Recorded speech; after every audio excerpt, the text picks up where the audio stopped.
Law of attraction, ask, believe and receive. आकर्षण का सिद्धांत कि आप किसी भी चीज को अपनी ओर आकर्षित कर सकते हैं। 2006 से पहले शायद इन टर्म्स को कोई भी नहीं जानता था, लेकिन एक डॉक्यूमेंट्री आती है, एक मूवी आती है जो कि वायरल हो जाती है द सीक्रेट के नाम से। उसके बाद एक बुक पब्लिश होती है द सीक्रेट के नाम से नवंबर 2006 में, वो भी वायरल हो जाती है और हर एक इंसान की जुबान पर लॉ ऑफ अट्रैक्शन छा जाता है। कुछ लोगों ने इसको ऐसे समझा, ये बिल्कुल ऐसे था जैसे कि अलादीन के पास उसका जीनी था, आपका अपना पर्सनल जीनी आपको मिल गया हो कि जो हुक्म मेरे आका।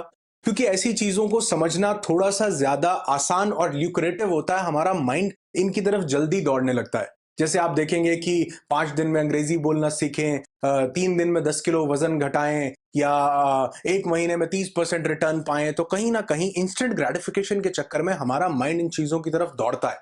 और कोई ऐसा लॉ जो बता रहा हो कि आस्क, मांगो, सिर्फ विश्वास करो और आपको मिल जाएगा, यानी आप किसी भी चीज को अपनी तरफ आकर्षित कर सकते हैं जहां ज्यादा कुछ नहीं करना पड़ेगा, तो क्यों नहीं एक इंसान भी इसकी तरफ दौड़ेगा। मेरा नाम अनुराग ऋषि है। I am a transformational speaker and a human potential trainer, और आज आपको बताऊंगा कि लॉ ऑफ अट्रैक्शन के बारे में मेरे विचार क्या हैं, मेरी नजर में लॉ ऑफ अट्रैक्शन क्या है। कुछ क्वांटम लॉज हैं जो कि अभी भी एक आम इंसान की सोच से थोड़ा परे है। तो आज इस वीडियो में डिटेल में इन सब चीजों में डिस्कस करूंगा और चाहूंगा कि अगर आप अपनी जिंदगी में एक बेहतरीन क्लैरिटी चाहते हैं लॉ ऑफ अट्रैक्शन के लिए, तो इस वीडियो को पूरा जरूर देखना, एक भी मिनट मिस नहीं करना। तो मैं लॉ ऑफ अट्रैक्शन इस टर्म को इस वीडियो में शायद कम यूज करूंगा, लेकिन उसकी जगह मैं 2 लॉज को और यूज करना चाहूंगा, और इन 2 लॉज की हेल्प से ही मैं आपको ये सारा लॉ ऑफ अट्रैक्शन समझाना चाहूंगा। जिसमें सबसे पहला जो लॉ है वो है लॉ ऑफ वाइब्रेशन, और दूसरा लॉ है लॉ ऑफ एक्शन। अब मुझे नहीं पता कि ये लॉज असल में हैं या नहीं है, या ये किसी और फॉर्म में है, ये क्या है। ये मैंने अपने समझाने के तरीके को डेवलप करने के लिए ये 2 टर्म्स यूज किए हैं, law of vibration and law of action. तो सबसे पहले हम लॉ ऑफ वाइब्रेशन को समझते हैं कि लॉ ऑफ वाइब्रेशन क्या है। इस दुनिया के महानतम बुद्धिजीवियों में नेपोलियन हिल का सबसे पहला नाम लिया जाता है, और नेपोलियन हिल कहते हैं कि anything which can be conceived and believed by your mind can be achieved. आपका दिमाग जिस चीज को सोचने, समझने, क्रिएट करने की ताकत रखता है, उसमें विश्वास करने के बाद वो उसे अचीव करने की भी ताकत रखता है। बड़ी कमाल की स्टेटमेंट है। और दूसरी स्टेटमेंट टेस्ला बोलते हैं, वो कहते हैं if you want to find out the secrets of this universe, think in terms of energy, frequency and vibration. बड़ी गजब की चीज है। लॉ ऑफ अट्रैक्शन समझना है तो ये समझना ही पड़ेगा। टेस्ला कहते हैं कि if you want to know the secrets of this universe, अगर आप इस ब्रह्मांड के सीक्रेट्स को जानना चाहते हैं, तो आपको एनर्जी, फ्रीक्वेंसी और वाइब्रेशन की शक्ल में सोचना पड़ेगा, देखना पड़ेगा। वो कहते हैं कि focus on the non physical aspects rather than the physical aspects of this universe. ये सब कुछ फिजिकल है, आप मैं फिजिकल है, लेकिन कुछ चीजें नॉन फिजिकल हैं, उन पर फोकस करना पड़ेगा अगर इस ब्रह्मांड को समझना है तो इसी तरह अगर हमने इस लॉ को समझना है तो ये 3 चीजें समझनी बहुत जरूरी हैं, वेव्स, फ्रीक्वेंसी और वाइब्रेशन। ये क्या है मैं आपको समझाता हूं। सबसे पहले मैं आपको वाइब्रेशन समझाता हूं। जैसे एक इंसान का दिल धड़कता है, तो बहुत टाइम तक ये माना जाता था कि सिर्फ दिल ही धड़कता है, दिमाग नहीं धड़कता। लेकिन जब ये ईसीजी, ईईजी, ये इंस्ट्रूमेंट्स आ गए इस तरीके के, तो मालूम चला कि दिमाग भी धड़कता है। धड़कने से मतलब है कि दिमाग भी एक पर्टिकुलर फ्रीक्वेंसी पर वाइब्रेट करता है, एक सर्टेन फ्रीक्वेंसी पर। आप देखेंगे जब ये ईसीजी, ईईजी की रिपोर्ट आती है तो ये वाइब्रेट कर रहा है एक फ्रीक्वेंसी पर। तो जो भी चीज वाइब्रेट करती है, वो वाइब्रेट करने के बाद कुछ तरंगे, वेव्स रिलीज करती है। जैसे आप पानी में एक पत्थर फेंके, वो जैसे ही वाइब्रेट होगा कुछ तरंगे निकलेंगी और वेव्स रिलीज होंगी। इसी तरह पानी में ही नहीं, धरती पर हर चीज जो वाइब्रेट कर रही है वो कुछ वेव्स रिलीज कर रही है। इसी तरह हमारा माइंड जब वाइब्रेट करता है तो ये भी कुछ वेव्स रिलीज करता है, जिसको ब्रेन वेव्स बोला जाता है। Alpha, beta, delta, theta, gamma, अलग अलग तरह की वेव्स होती हैं, अलग अलग फ्रीक्वेंसी की वेव्स होती हैं। तो ये वेव्स जो है ये क्या है, इसको बहुत डिटेल में समझना जरूरी है कि ये एक किस्म के आपके ब्रेन की लैंग्वेज है। जैसे आपका ब्रेन अंदर कुछ केमिकल्स रिलीज करता है, बाहर कुछ वेव्स रिलीज करता है। जैसे आप इस समय अपने मोबाइल फोन पर या अपने टैबलेट पर या अपने लैपटॉप पर ये वीडियो देख रहे हैं, तो ये वीडियो आपको आपकी लैंग्वेज में दिख रहा है, आपको ये वीडियो समझ में आ रहा है। लेकिन क्या ये जो मोबाइल या ये जो लैपटॉप, कंप्यूटर है, इसने भी इसको इसी फॉर्म में स्टोर किया है? नहीं, इसने इसको स्टोर किया है अपनी लैंग्वेज में, यानी जो लैंग्वेज इस डिवाइस को समझ में आती है, आपके डिवाइस को, इसने इस वीडियो को उस फॉर्म में ट्रांसमिट किया है या स्टोर किया है, अगर आपने सेव कर रखा है तो। इसकी लैंग्वेज क्या है? इसकी लैंग्वेज है मशीन लैंग्वेज, बाइनरी लैंग्वेज। 0101 की फॉर्म में इसने पूरा वीडियो ट्रांसमिट किया है, डाउनलोड किया है कहीं से या फिर सेव भी किया है, तो 0101 की फॉर्म में किया है। क्यों? इसको जिस लैंग्वेज में आप देख रहे हो वो तो बिल्कुल अलग है। मैं हिंदी बोल रहा हूं, इसको आपका आपका डिवाइस स्टोर कर रहा है 0101 की फॉर्म में। क्यों? क्योंकि उसे वो भाषा समझ में आती है। समझे आप? अब आप समझो कि आप ये जो यहां से जो वेव्स रिलीज कर रहे हो, ये इस पूरे ब्रह्मांड की लैंग्वेज है। जैसे हम जिन 5 तत्वों से बने हैं, अग्नि, वायु, जल, पृथ्वी और आकाश, इन्हीं 5 तत्वों से ये ब्रह्मांड बना है। तो हम वही इसी चीज का एक सब्सटेंस है। यानी कि ये पूरा ब्रह्मांड जिस टेक्नोलॉजी पर काम कर रहा है, उसी टेक्नोलॉजी पर हमारा ब्रेन काम कर रहा है। इस पूरे यूनिवर्स की जो लैंग्वेज है, वही लैंग्वेज हमारा ब्रेन ट्रांसमिट करता है। अपने आप में वैसे तो हम बहुत बड़ी आइडेंटिटी हैं, लेकिन अगर ये धरती पूरे ब्रह्मांड का एक बहुत छोटा सा पार्टिकल है, ये समझा जाए, तो इस धरती के बाहर भी बहुत बड़ा ब्रह्मांड है। तो इस सारे को समझने के लिए इस यूनिवर्स ने एक रूल बनाया कि हम Hindi, English, Punjabi, Gujarati, Marathi, Tamil, Telugu, Malayalam, Kannada, Italian, French, Japanese, Spanish नहीं समझेंगे। हम समझेंगे जो ये दिमाग रिलीज करेगा। ये दिमाग जो भाषा बोलेगा, ये जो वेव्स रिलीज करता है, ब्रह्मांड ने डिसाइड कर लिया कि यही भाषा मैं समझूंगा। इसी ब्रह्मांड को आप भगवान बोल सकते हो, वाहेगुरु, अल्लाह, गॉड, खुदा, कुछ भी बोल सकते हो। तो ऊपर वाले ने या इस ब्रह्मांड ने समझा कि मैं दिमाग की भाषा को समझूंगा, जो कि वेव्स की फॉर्म में, फ्रीक्वेंसी और एनर्जी की फॉर्म में, वाइब्रेशन की फॉर्म में ट्रेवल करती है। तो आपने दो चीजें समझी कि हम सब वाइब्रेट कर रहे हैं और हमारे दिमाग से कुछ कुछ वेव्स निकलती हैं। ये बिल्कुल साइंस प्रूवन फैक्ट्स आज इस वीडियो में मैं आपके साथ शेयर कर रहा हूं। आज ब्रेन वेव्स को इतना ज्यादा एडवांसली स्टडी कर लिया गया है, इन चीजों पर रिसर्च चल रही है कि आप अपने ब्रेन पर कुछ चीजें, माइंड पर कुछ चीजें लगाते हैं, वो जो कुछ ऐसे ईसीजी की तरह कुछ लगा दिया जाता है और उससे आप कोई टॉयज को ऑपरेट कर रहे हैं। क्वाडकॉप्टर्स, हेलीकॉप्टर्स आपके ब्रेन से उड़ रहे हैं। आप सोचते हो अप, वो ऊपर हो जाता है। आप सोचते हो लेफ्ट, वो लेफ्ट हो जाता है। कैसे? आप तो कुछ बोल ही नहीं रहे हो। तो जो चीज जैसी वेव्स रिलीज कर रही है, वैसी चीजों के साथ वो ट्यून हो जाती है। अब ट्यून कैसे होती है इसको समझो कि हर चीज की एक फ्रीक्वेंसी है। जैसे आप अपनी गाड़ी में 90 एफएम लगाते हैं, तो क्या गाने बजते हैं जो 90 एफएम पर बज रहे हैं। अगर आप 97 एफएम सुनना चाहते हैं, तो आपको 97 एफएम ट्यून करना पड़ेगा। हेलो, इस ब्रह्मांड, ये फ्रीक्वेंसी सारी की सारी मौजूद है। आपके पास रेडियो स्टेशन होना चाहिए। जो रेडियो स्टेशन आप ट्यून करोगे, वैसे गाने बजने लगेंगे। जैसी फ्रीक्वेंसी आप ट्यून करोगे, जैसी वेव्स आप रिलीज करोगे, वो रेडियो स्टेशन यहां पकड़ा जाएगा। आपने ट्यून की पॉजिटिव वेव्स, पॉजिटिव फ्रीक्वेंसी, तो वो रेडियो स्टेशन पकड़ा गया। आपने यहां पे ट्यून की negativity, self pity, doubt, hatred, jealousy, वो रेडियो स्टेशन पकड़ा गया। लोग आज बोल रहे हैं कि जी मैं तो सारा दिन बहुत अच्छी अच्छी बातें करता हूं, लेकिन यहां सबकॉन्शियसली जो वेव्स रिलीज हो रही हैं, वो आपकी लाइफ पे इंपैक्ट डालती हैं, आपके मुंह से निकाली गई अच्छी बातें नहीं डालती। तो हम गलती क्या करते हैं अक्सर कि इस यूनिवर्स से हम कम्युनिकेट कर सकते हैं, ये बात तो समझ में आ गई, अपनी बात को पहुंचा सकते हैं, लेकिन हम 3 बहुत बड़ी गलतियां करते हैं अक्सर। सबसे पहली ये है कि हम एक डायरेक्शन में स्टिक नहीं होते। जैसे कि हमने एक गाना सुनना है, सपोज कीजिए कोई भी, और वो पूरा गाना आ रहा है 90 एफएम पे। तो हमने 90 एफएम को ट्यून किया। 2 सेकंड के बाद हमने क्या किया कि 97 एफएम पे ट्यून कर लिया। 5 सेकंड के बाद हमने किया 92 एफएम पे। 10 सेकंड के बाद 93 एफएम पे। 15 सेकंड के बाद 89 एफएम पे। अब कौन सा गाना सुनाई देगा? कोई भी नहीं। यही हम कर रहे हैं कि हम जिस चीज को हम अपनी जिंदगी में उतारना चाहते हैं, जिस भी चीज को अपनी लाइफ में हासिल करना चाहते हैं, हम उस पर ट्यून नहीं रह रहे हैं। हम यहां से 5 मिनट कुछ और वेव्स रिलीज करते हैं, 5 मिनट बाद हमारा सेगमेंट ही चेंज हो जाता है। आप यकीन मानो, क्यों ये समझने की कोशिश करोगे ना, जबकि क्यों स्वामी विवेकानंद कहते हैं कि take up one idea, make that one idea your life, think of it, dream of it, live on that idea, let the brain, muscle, nerve, every part of your body be full of that idea and just leave every other idea alone. आपके nerves, आपकी muscle, सब कुछ एक idea में संलिप्त हो जाए और बाकी सभी चीजें अपार्ट रह जाएं। ये क्यों बोला होगा स्वामी विवेकानंद ने? ये लॉ ऑफ अट्रैक्शन कुछ नया नहीं है। ये वही पुराना बिस्किट है जिसे हम डिप डिप करके खाते थे, उसको कुकीज बना के हमारे सामने प्रेजेंट किया गया है। लॉ ऑफ वाइब्रेशन को समझने की कोशिश करो थोड़ा सा, कि सबसे पहले कि आपको एक ही डायरेक्शन, एक ही दिशा पकड़नी पड़ेगी अगर आपको किसी चीज को मैनिफेस्ट करना है। दूसरा, हम सोचते हैं एक मूवी में जो एक गलत चीज दिखाई गई या लोगों ने गलत समझा कि जो चीज आपको चाहिए आप सोचो आपके पास है, लेकिन यहां पर आपको परफेक्ट नहीं, कॉन्टिन्यूअस टेंस का यूज करना है। आप अगर जब ये बोलते हो, इसका रीजन भी बताता हूं, आप जब बोलते हो कि एक इंसान की सेहत थोड़ी खराब है और वो बोल रहा है आई एम हेल्दी, या एक इंसान को पैसे नहीं है उसके पास, वो पैसे अपनी लाइफ में चाह रहा है तो बोल रहा है आई एम वेल्दी, मेरे पास पैसे हैं। जब आप ये बोलते हैं तो आपका जो अंदर का सबकॉन्शियस, आपने कॉन्शियस से तो ये बोल दिया, लेकिन जो सबकॉन्शियस है वो कहता है चल झूठ बोलता है, तेरे पास तो वेल्थ नहीं है, कॉन्ट्राडिक्शन क्रिएट हो जाती है। अब अपने सबकॉन्शियस को भी प्रोग्राम किया जा सकता है, लेकिन यहां पर उसकी मैं डिटेल में बात नहीं कर रहा हूं। उसके लिए बहुत लंबा एक प्रोसेस है, बहुत दिन महीनों सालों लगेंगे आपको उस लेवल तक पहुंचने के लिए। पहले तो इसे समझो कि वो समझ जाता है कि आप जो है झूठ बोल रहे हो। कॉन्ट्राडिक्शन क्रिएट हो जाता है कि तू बोल रहा है कि तेरे पास पैसा है लेकिन एक्चुअल में नहीं है। और अगर सपोज करो आपने उसको ट्रैक कर भी लिया, मान भी गया, सबकॉन्शियस मान गया कि हाँ तुम्हारे पास पैसा है, यस आई एम वेल्दी, मैं सोच रहा हूं मैं गाड़ी चला रहा हूं, मेरे पास इतना पैसा है, तो वो कहेगा फिर आगे प्लान बनाने की क्या जरूरत है? तेरे पास तो ये है। जो चीज है उसके लिए क्या प्लान बनाने, जो चीज है उसके लिए क्या काम करना, जो चीज है उसको क्या मैनिफेस्ट करना।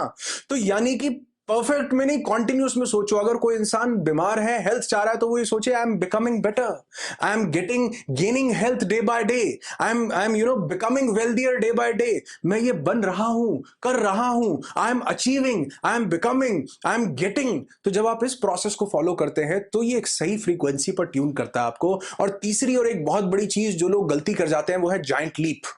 जाइंट लीप क्या है कि एक इंसान 5,000 रुपए महीना कमा रहा है, वो सोचने लगता है कि मैं 50 लाख रुपए महीना कमा रहा हूं। जाइंट लीप, बहुत बड़ा गैप। दिमाग को समझ में ही नहीं आता जी, कहां 5,000 कहां 50 लाख रुपए। वो कहता चल झूठा, तुम गलत दिमाग को समझ में ही नहीं आएगा। एग्जाम्पल से बताऊं, एक इंसान को आप 1820 से उठा करके आज 2020 में ले आओ, वो समझ ही नहीं पाएगा हो क्या रहा है। उसको आप मोबाइल दिखाओ, वो कहेगा ये तो तंत्र मंत्र जादू टोना है, ये कैसे काम कर रहा है। आप किसी को वीडियो कॉल करते हुए दिखाओ, वो समझ ही नहीं पाएगा इस बात को। लेकिन क्या आपके और मेरे लिए क्या ये चीज कोई जादू टोना है? नहीं, क्योंकि हम इसके प्रोसेस, हमने इवॉल्व होते हुए देखा है। हमने ये फोन देखा है, उससे पहले हमने नोकिया के वो 1-1 किलो वाले फोन देखे हैं, ठुल्लू जैसे, जो गिरते थे तो टाइल टूट जाती थी। उससे पहले हमने पेजर देखा है, उससे पहले हमने लैंडलाइन देखा है। एक फ्लैट टीवी से पहले हमने बहुत मोटे मोटे शटर वाले टीवी देखे हैं, इवॉल्व होते हुए देखा है। दिमाग को 5,000 से 50 लाख पर ले जाओगे, इसको जाइंट लीप लगे, समझ में ही नहीं आएगा, एक जादू टोना लगेगा जो कि रियलिस्टिक अप्रोच से बहुत ज्यादा दूर लगेगा। आप 5,000 से मैनिफेस्ट करना चाहते हो तो करो 25,000, धीरे धीरे स्टेप्स लो। जाइंट लीप जहां दिमाग लेगा वहां दिमाग के फ्यूज उड़ जाएंगे। तो ये 3 चीजों को समझना बहुत ज्यादा जरूरी है। सबसे पहला कि आपको एक ही डायरेक्शन में काम करना है, दूसरा आपको कॉन्टिन्यूस टेंस में बात करनी है, और तीसरा आपको जाइंट लीप नहीं लेना। इस तरह से आप एक सेट फ्रीक्वेंसी को रिलीज कर सकते हो, सेट वेव्स को रिलीज कर सकते हो और पर्टिकुलर फ्रीक्वेंसी को ट्यून कर सकते हो। तो ये तो हुआ लॉ ऑफ वाइब्रेशन। दूसरी चीज समझनी जरूरी है, वो है लॉ ऑफ एक्शन। अब क्या, जब हम बोलते हैं कि किसी भी चीज को शिद्दत से चाहो तो पूरी कायनात जुट जाती है उसे तुम तक पहुंचाने के लिए। मैं अपने काउच पर बैठा हूं, सोफा पर बैठा हूं, और मैं सोचूं कि यार मेरी तो बॉडी बन रही है, आहा, मैं सोचूं कि मेरे तो 15 किलो वेट लूज हो रहा है, ओ हो, क्या ये हो जाएगा? क्यों? लॉ ऑफ अट्रैक्शन को तो काम करना चाहिए। ये लॉ ऑफ अट्रैक्शन में अट्रैक्ट करूंगा पूरी शिद्दत से, तो ये काम करेगा। क्या काम करेगा? बिल्कुल भी नहीं। बाबा जी का ठुल्लू काम करेगा। क्यों नहीं काम करेगा? आप सबसे पहले तो एक चीज समझो कि you need to be super human to manifest without taking action. यानी कि आपको सुपर ह्यूमन होना पड़ेगा अगर आप बिना एक्शन लिए चीजों को मैनिफेस्ट करना जानते हैं। यहां आपको एक चीज क्लियर कर दूं कि बहुत से लोग जो सुपर ह्यूमन की तरह, जिनके पास ये सारे कॉन्शियसनेस को डेवलप करके पावर्स आ जाती हैं, वो किसी भी चीज को मैनिफेस्ट कर सकते हैं। और ऐसे बहुत से योगीज, ऐसे बहुत से फकीर, ऐसे बहुत से लोग हमारे एजेस में हुए हैं जो कि चीजों को मैनिफेस्ट कर पाते थे सिर्फ सोचने से। सोचते थे और दिया जल जाता था। तो ये एक बहुत हाई लेवल की बात है जो कि आज के इस भागदौड़ भरी जिंदगी में शायद उतना पॉसिबल नहीं है। तो हम क्यों वहां की बात सोचें, हम प्रैक्टिकल बात सोचते हैं जो कि प्रैक्टिकल है। क्या हमारे आपके लिए सिर्फ सोचने से चीजें मैनिफेस्ट करना पॉसिबल है? बिल्कुल भी नहीं। हमें उसके लिए एक्शन लेना पड़ेगा। यानी लॉ ऑफ वाइब्रेशन के साथ लॉ ऑफ एक्शन को मिक्स करना पड़ेगा। जब कुछ लोग ये बोलते हैं कि पूरी शिद्दत से अगर किसी चीज को चाहो तो भी क्या वो नहीं आएगी, तो भी एक्शन करना पड़ेगा। बिल्कुल करना पड़ेगा। अगर आप बॉडी बनाना चाहते हो तो जिम में जाना पड़ेगा। वेट लूज करना है तो आपको उसके लिए दौड़ना पड़ेगा, एक्शन लेना पड़ेगा। बिना एक्शन के लॉ ऑफ वाइब्रेशन अधूरा है। अब आप कहोगे कि जब एक्शन लेने से ही काम बनेंगे तो फिर वाइब्रेशंस की क्या जरूरत है? हो सकता है ना ये क्वेश्चन दिमाग में आए, तो पहले ही क्लियर कर देता हूं कि जहां पर आपने एक्शंस लेने हैं, मैंने बताया 2 तरह के वर्ड हैं, एक फिजिकल और एक नॉन फिजिकल।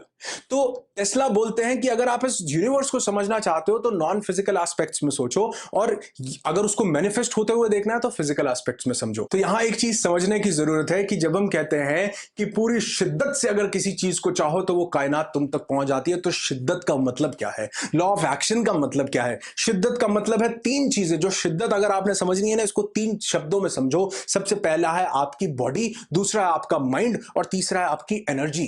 शिद्दत तब क्रिएट होती है जब ये तीनों चीजें मिलकर के बनती हैं, आपकी बॉडी, आपका माइंड और आपका एक्शन, यानी आप जो एनर्जी रिलीज करने वाले हो। इसके बिना शिद्दत भी नहीं बनती। आप किसी भी चीज को चाहते हो तो उसको चाहने के दो तरीके हो सकते हैं, एक विशफुल थिंकिंग और एक बर्निंग डिजायर। विशफुल थिंकिंग का मतलब है विश करना, काश, इच्छा करना। यानी जैसे कोई एक इंसान बोलता है अपनी गर्लफ्रेंड को कि मैं तुम्हारे लिए चांद तारे भी तोड़ कर ला सकता हूं, मैं तुम्हारे लिए जान भी दे सकता हूं, लेकिन अगर कल बारिश ना हुई तो तुमसे मिलने भी आऊंगा।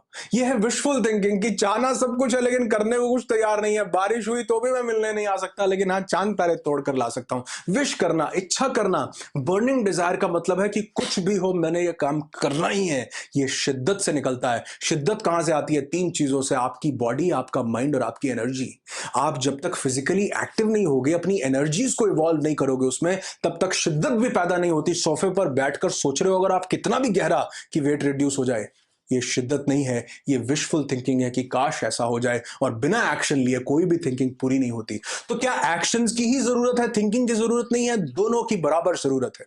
क्योंकि आप इस यूनिवर्स तक अपनी चीजों को मैनिफेस्ट अगर करना चाहते हो, मैंने स्टार्टिंग में एक लाइन बोली थी कि ये क्या कोई नई चीज है लॉ ऑफ अट्रैक्शन? नहीं, ये पुरानी चीज है जिसको नए कपड़े पहना दिए गए। ये एक गोल सेटिंग है जिसको साइंटिफिक वे दिया गया। ये साइंटिफिक गोल सेटिंग का एक प्रोसेस है। जब आप किसी चीज को सोचते हो, शिद्दत से चाहते हो, तो साइंटिफिकली गोल सेट कर लेते हो आप अपने माइंड में। आप जिस तरह के थॉट्स अपने माइंड में जनरेट करोगे, उसी तरह की तो फीलिंग्स आपके पास आएंगी। जैसी फीलिंग्स आएंगी वही आपका इमोशन बन जाएंगे, और आप जिस इमोशनल स्टेट में हो उसी तरह के आप एक्शन लेते हो। अगर आपकी इमोशनल स्टेट में गुस्सा आ जाए तो आप गुस्से वाले एक्शन ले लेते हो। अगर आपकी इमोशनल स्टेट में प्यार आ जाए तो आप प्यार वाले एक्शंस ले लेते हो। समझने की कोशिश करो, ये लॉ ऑफ अट्रैक्शन और कुछ नहीं है। ये सिर्फ वाइब्रेशंस के थ्रू आप एक गोल सेटिंग की साइंटिफिक स्टेट में जाते हो, जिसमें जाने के बाद आप इस यूनिवर्स तक कम्युनिकेट करते हो, और एक्शन लेने के बाद कुछ यूनिवर्स आपकी तरफ भेजता है और कुछ आप निकलते हो। दोनों बाय साइड चलते हैं, दोनों साथ के साथ चलते हैं। ऐसा नहीं हो सकता कि आप सिर्फ सोचते ही रहो। हां, अगर नॉन फिजिकल एंटिटी की बात हो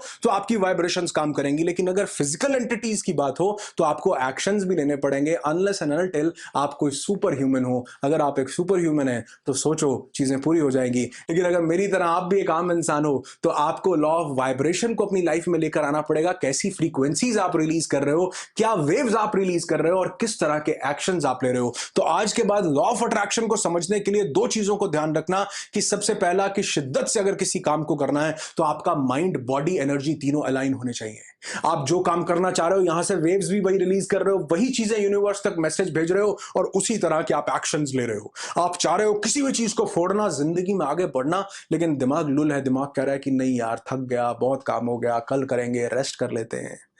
माइंड, बॉडी, एनर्जी तीनों को अलाइन करना पड़ेगा एक दिशा में, अगर आप अपनी लाइफ में किसी भी चीज को मैनिफेस्ट करना चाहते हो। लॉ ऑफ अट्रैक्शन क्या है मेरे लिए? ये है लॉ ऑफ वाइब्रेशन और लॉ ऑफ एक्शन का एक कॉम्बिनेशन। मैंने पिछले 10 सालों से इसे आजमाया है कि जब आप लॉ ऑफ वाइब्रेशन, अच्छी फ्रीक्वेंसी पर ट्यून होते हो तो चीजें आपकी तरफ बढ़ने लगती हैं, लेकिन आप भी चीजों की तरफ तेजी से बढ़ने लगते हैं जब आप एक्शंस लेने लगते हैं। तो फिजिकल वर्ल्ड में दोनों का कॉम्बिनेशन बना करके चलना पड़ेगा अगर चीजों को जिंदगी में उतारना है। तो खाली एक्शन लोगे तो भी शिद्दत नहीं डेवलप होगी, खाली सोचोगे तो भी शिद्दत से काम नहीं होगा। आपकी सोच आपकी दिशा निर्धारित करती है, आपको एक्शंस लेने पर मजबूर करती है, आपकी एक साइकोलॉजी क्रिएट करती है, एक बिहेवियर क्रिएट करती है। इसको साइंटिफिक गोल सेटिंग बोला जाता है। और यही सोच जब आप एक्शन में कन्वर्ट करते हो तो शिद्दत बनती है। माइंड, बॉडी एंड सोल जब तीनों चीजें मिल जाती हैं, एनर्जी एक ऐसी निकलती है, एक ऐसी वेव आपकी बॉडी से निकलती है जो कि चीजों को आपकी लाइफ में जल्दी मैनिफेस्ट कर देती है। और अगर सिर्फ विशफुल थिंकिंग करनी हो तो वो सिर्फ मुंगेरी लाल के हसीन सपने हैं। लॉ ऑफ अट्रैक्शन वहां पर कोई काम नहीं करने वाला। हाँ, लोगों ने एक गलती कर ली कि लॉ ऑफ प्रोबेबिलिटी को लोग लॉ ऑफ अट्रैक्शन मान बैठे हैं, जो कि एक गलत बात है। लगता है कि ये चीज हो गई, लेकिन उसकी प्रोबेबिलिटी थी होने की, इसलिए हुई है, आपने उसको मैनिफेस्ट या अट्रैक्ट नहीं किया है। अगर सही लॉ ऑफ अट्रैक्शन को जिंदगी में उतारना है तो नॉन फिजिकली अगर आप काम करना चाहते हैं, सिर्फ मैनिफेस्ट करें, चीजों को एज्यूम करें, वेव्स रिलीज करें, एक ही डायरेक्शन में रहें, दिशा ना बदलें, कॉन्टिन्यूस में बात करें। और अगर आप फिजिकल वर्ल्ड में चीजों को अप्लाई करना चाहते हो, मैनिफेस्ट करना चाहते हो, तो अपनी वाइब्रेशंस के साथ अपने एक्शंस को भी उतना ही सॉलिड रखें। आपकी जिंदगी डेफिनेटली बदल जाएगी। वीडियो को लाइक जरूर करना। मैं अपने विचारों को पूरी शिद्दत से आप तक पहुंचाने की कोशिश करता हूं। शेयर करना इस वीडियो को हर इस इंसान के साथ, क्योंकि लोग लॉ ऑफ अट्रैक्शन को गलत समझ रहे हैं। लोग समझ रहे हैं कि सिर्फ सोचते रहेंगे चीजें लाइफ में इंप्लीमेंट हो जाएंगी। और कमेंट करके जरूर बताना क्या आप माइंड के और डिमेंशंस को आगे जानना चाहते हैं। अगर चाहते हैं तो मैं बहुत से वीडियोस और लेकर आऊंगा जिससे आपकी लाइफ सिंप्लीफाई हो सके, आपकी जिंदगी खुशियों से भरी हो। यही दुआ करता हूं। I wish you lots and lots of peace, tons of happiness and bundles of success in your life. Be happy, be alive.